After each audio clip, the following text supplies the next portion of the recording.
আগামী মার্চ এপ্রিলে নির্বাচন দিতে হবে বললেন অ্যানি। জনাব হাসিনার নির্যাতন হিটলারের নাৎসি বাহিনীর কথা মনে করিয়ে দেয়।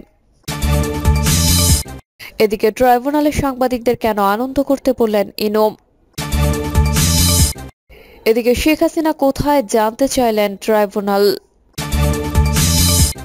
এবং সর্বশেষ জানাবো ঢাকা ইসলামাবাদ ও সমুদ্র যোগাযোগ ভারতের উপর কি প্রভাব পড়বে। এতক্ষণ শুনলেন সংবাদ শিরোনাম, এবারে বিস্তারিত।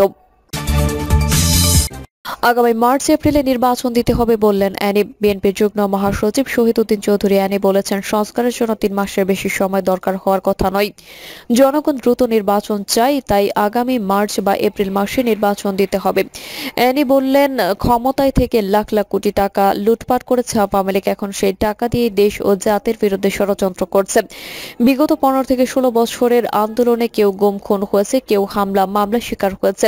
এসব অপকর্মে জড়িতদের সবাই এখনো গ্রেফতার হয়নি, বিচার প্রক্রিয়াও এখনো শুরু হয়নি। এজন্য সরকারের কাছে দাবি, খুনিদের অনতিবিলম্বে বিচার করতে হবে। খুনিদের বিচার না করলে সমাজ আঘাতপ্রাপ্ত হবে এবং দেশ ক্ষতিগ্রস্ত হবে। তিনি বললেন, জনগণের জন্য আমরা আন্দোলন সংগ্রাম ও লড়াই করেছি, জনগণের জন্য দেশটা গড়তে চাই। এক্ষেত্রে সব রাজনৈতিক দলের দায়িত্ব হচ্ছে কথায় এবং কাজে মিল রাখা। এই জন্য জনগণকে প্রাধান্য দিতে হবে।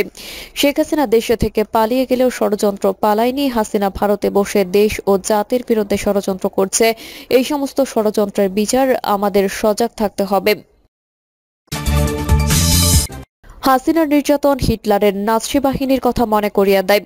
আন্তর্জাতিক অপরাধ ট্রাইব্যুনালের চিফ প্রসিকিউটর তাজুল ইসলাম বলেছেন, জুলাই আগস্ট মাসেই নয়, বিগত সরকার ক্ষমতায় আসার পর থেকেই গুম খুন ও হত্যার বিভৎসতা সৃষ্টি করে। হিটলারের সময়ে ক্যাম্পের মতো ক্যাম্প তৈরি করে তাতে নিষ্ঠুরভাবে বন্দীদের নির্যাতন করা হয়েছে। তারা শুধু গণহত্যাই করেনি, নির্যাতনের যত রকম পন্থা রয়েছে সবই বাস্তবায়ন করেছে, যা হিটলারের নাৎসি বাহিনীর কথা মনে করিয়ে দেয়।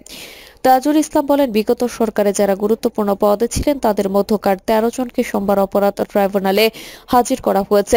আগামী দিনে যারা ফেসিস্ট হতে চান তাদের জন্য আজকের দিনটি একটি শিক্ষার দিন। মানবতা বিরোধী অপরাধ করে চিরদিন ক্ষমতায় থাকা যায় না, বিচারের মুখোমুখি হতে হয়, তা আজকের দিনের একটা বড় শিক্ষা। তিনি বলেন, 2009 সাল থেকে রাষ্ট্রযন্ত্র ব্যবহার করে সব রাষ্ট্রীয় প্রতিষ্ঠানগুলো রাজনীতিকরণ, দলীয়করণের মাধ্যমে একটি নিপীড়ক সংস্থায় পরিণত করা হয়েছিল। সেই স্টোরি আমরা আদালতে তুলে ধরেছি।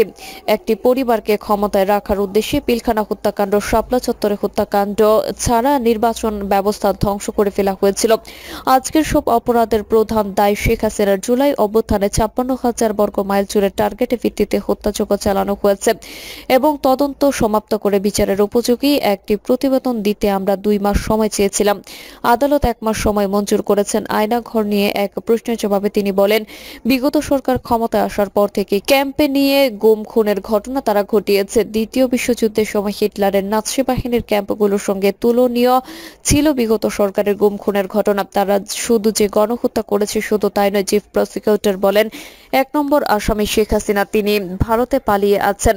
আমাদের পক্ষ থেকে ফরমাল আবেদন পাঠিয়েছে ইন্টারপোলের কাছে, রেড নোটিশের মাধ্যমে তাকে পেলে যেন গ্রেফতার করা হয়। তবে এর বাইরে পদক্ষেপ রয়েছে। যেহেতু মানবতা বিরোধী অপরাধ সংগঠনের অভিযোগ রয়েছে, শেখ হাসিনার বিরুদ্ধে গ্রেফতারি পরোয়ানা জারি আছে। তিনি বলেন, ডিফেন্সের পক্ষে বেশ কয়েকজন আইনজীবী তাদের ওকালতনামা দাখিল করেছেন, তবে তাদের পক্ষ থেকে শুধু একজনের জন্য পিটিশন ছিল। সেই পিটিশন ছিল অভিযোগের কপি সরবরাহ করা সংক্রান্ত, কিন্তু পিটিশনটি যথা নিয়মে দাখিল করা হয়নি, সুতরাং পিটিশন হিসেবে সেটি গণ্য হয়নি। ভবিষ্যতে তিনি যদি মনে করেন সেটার ব্যাপারে আদালত যথাযথ আদেশ দেবেন। এদিকে বৈষম্য বিরোধী ছাত্র আন্দোলন গণহত্যার অভিযোগে মানবতা বিরোধী অপরাধের এক মামলায় গ্রেফতারি পরোয়ানাভুক্ত শেখ হাসিনা সরকারের সাবেক 9 মন্ত্রী, 2 উপদেষ্টা, আপিল বিভাগের অবসরপ্রাপ্ত এক বিচারপতি ও সাবেক স্বরাষ্ট্র সচিবকে আন্তর্জাতিক অপরাধ ট্রাইব্যুনালে হাজির করা হয়। সোমবার চেয়ারম্যান বিচারপতি মোহাম্মদ গোলাম মর্তুজা মজুমদারের নেতৃত্বে 3 সদস্যের আন্তর্জাতিক অপরাধ ট্রাইব্যুনালে তাদের হাজির করা হয়।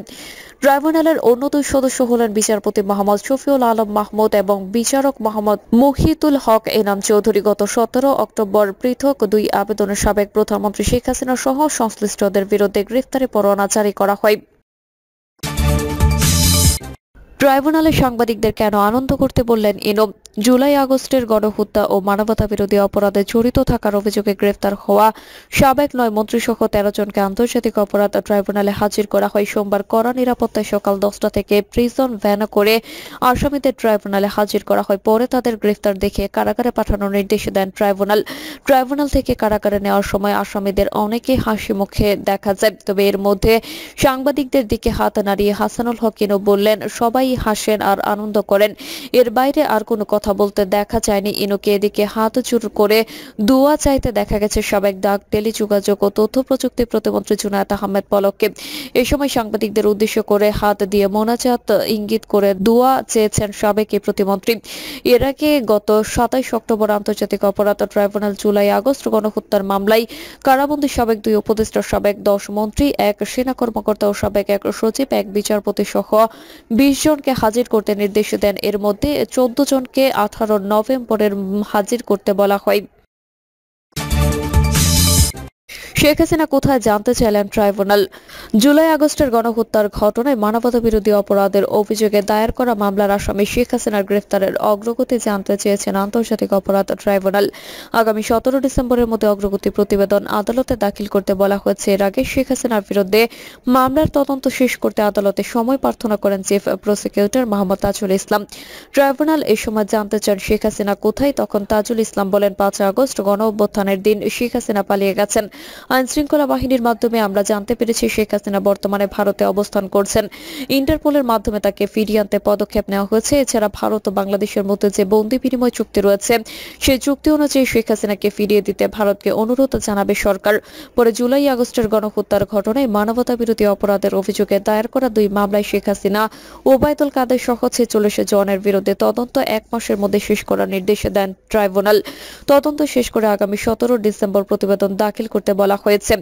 এছাড়া আদালতে হাজির হওয়া আনিসুল হক সহ ১৩ জনকে ট্রাইব্যুনালের মামলায় গ্রেফতার দেখিয়ে কারাগারে আটক রাখতে নির্দেশ দেওয়া হয়েছে। আদালতে প্রসিকিউশনের পক্ষে শুনানি করেন চিফ প্রসিকিউটর মোহাম্মদ তাজুল ইসলাম। ঢাকা ইসলামাবাদ সমুদ্র যোগাযোগ ভারতের ওপর কি প্রভাব পড়বে। ১৯৭১ সালে ৯ মাস ব্যাপী এক রক্তক্ষয়ী যুদ্ধের মাধ্যমে পাকিস্তানের কাছ থেকে স্বাধীনতা লাভ করেছে বাংলাদেশ। তখন ঢাকার পাশে ছিল নয়াদিল্লি। এরপর থেকে গত ৫ দশকে বন্ধু রাষ্ট্র হিসেবে আখ্যায়িত হচ্ছে ভারত, আর বৈরিতা ছিল ইসলামাবাদের সঙ্গে। তবে স্বাধীনতার ৫৩ বছর পর এসে এবার যেন সেই চিত্র পুরোপুরি পাল্টে গেল।